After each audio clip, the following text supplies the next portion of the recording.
The asylum hotel system has become a national disgrace. What was once meant to be a temporary emergency measure has turned into a semi-permanent industry of human warehousing. At its heart lies a grotesque moral and financial contradiction. A policy designed to house the desperate now enriches some of the least scrupulous landlords in Britain. Let's begin with the numbers. The UK is still housing roughly 32,000 asylum seekers in 210 hotels, costing taxpayers 5.5 million a day. That's nearly 2 billion a year. It's an arrangement that serves almost nobody well, except for the people, the squalid landlords who own the hotels, not the local communities, not the councils, not the refugees, and certainly not the public purse. The only clear winners are the private hotel owners and the accommodation contractors who are raking in profits from government desperation. Three firms dominate this market: Serco, Clear Springs Ready Homes, and Mears. And between them, they've made hundreds of millions over the past decade, often providing rooms that are squalid, overcrowded, and unsafe. Clear Springs alone has pocketed about £187 million in 6 years, while half of those it houses remain stuck in hotels. These are not acts of public service, they're acts of extraction and exploitation.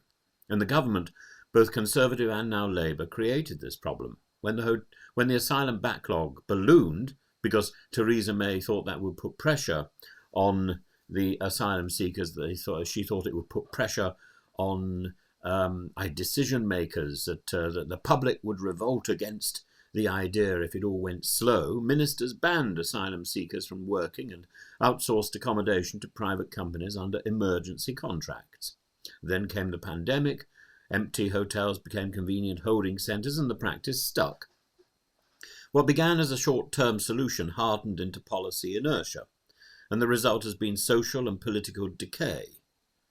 Peddled by Suella Braverman and Priti Patel, Theresa May, but Theresa May was the person who set in motion the hostile environment, and she has seen that grow and grow and blossom into what we've got today, a Home Office that doesn't work, a Home Office that is a byword for inertia. Protests have erupted outside hotels from Epping to West Yorkshire, with ugly confrontations between far-right agitators and anti-racist counter-protesters.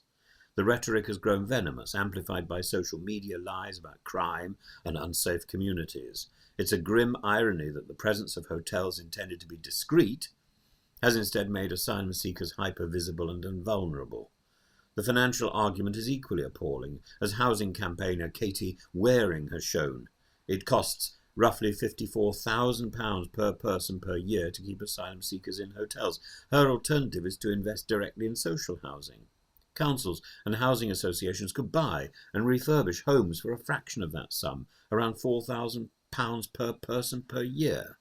That would also expand the long-term housing stock, benefiting both migrants and British citizens on waiting lists. Her proposal isn't radical, it's common sense, something that seems to have been missing from the Home Office. Use public money to build public assets, not to inflate private profits. Under her model, the government would give local authorities an average of £80,000 per property to buy and renovate homes, creating an estimated 14,000 to 16,000 dwellings. This would cost about 1.75 billion, and that's roughly what we currently waste every year on hotel rooms. Of course, the plan faces political resistance. Some voters will see it as rewarding asylum seekers, others will accuse it of displacing locals, yet Waring's design actually helps both groups. Existing social tenants would move into new homes, freeing up older stock for asylum seekers, and over time the community gains net housing. This is integration through investment, rather than segregation through panic. I would add to this, give asylum seekers the opportunity to work as soon as it is legally and conveniently possible, safely possible, and that way asylum seekers can pay their own way, arrange their own accommodation, and move into the community to demonstrate how much they are prepared to contribute to our community. Contrast this with the government's flirtation with military camps and disused RAF bases. Sites such as Napier Barracks and Wethersfield have been condemned by the High Court as overcrowded, unsanitary, unsafe. They are, as one minister admitted, riddled with asbestos, poisoned land, unexploded ordnance. The symbolism couldn't be darker. To carole human beings fleeing persecution into decommissioned military sites is morally degrading and fiscally absurd. Wethersfield alone cost £49 million to refurbish. Meanwhile, councils are now taking hotel owners to court. The case of the Bell Hotel in Epping is telling. The Conservative-led district council accused Samani hotels of flagrantly breaching planning law, motivated by what the KC for the council called the lure of government-funded profits. Yet the Home Office intervened to defend the hotel's continued use. In effect, Whitehall is protecting profiteers against local democracy. The deeper issue, however, is public psychology. Years of political cowardice and tabloid hysteria have created a landscape where fear has replaced fact. The tragic murder of the hotel worker Rhiannon Skye White by an asylum seeker has been seized upon by extremists as proof of national danger, while those defending refugees face vile threats themselves. This is not the Britain of moral courage and fairness we like to imagine. It's a frightened, fragmented country in which demagogues weaponize tragedy and ordinary compassion is branded treachery. The moral test of government is not how it treats the secure, but how it treats the desperate. And both main parties agree asylum hotels are intolerable, yet both have tolerated them. The system endures because it is administratively easy and politically evasive.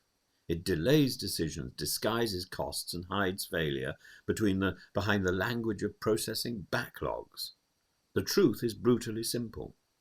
If ministers truly wish to stop the boats, they must start by fixing the housing system, clearing the asylum backlog, ending the ban on work, let people earn, pay taxes, and live decently.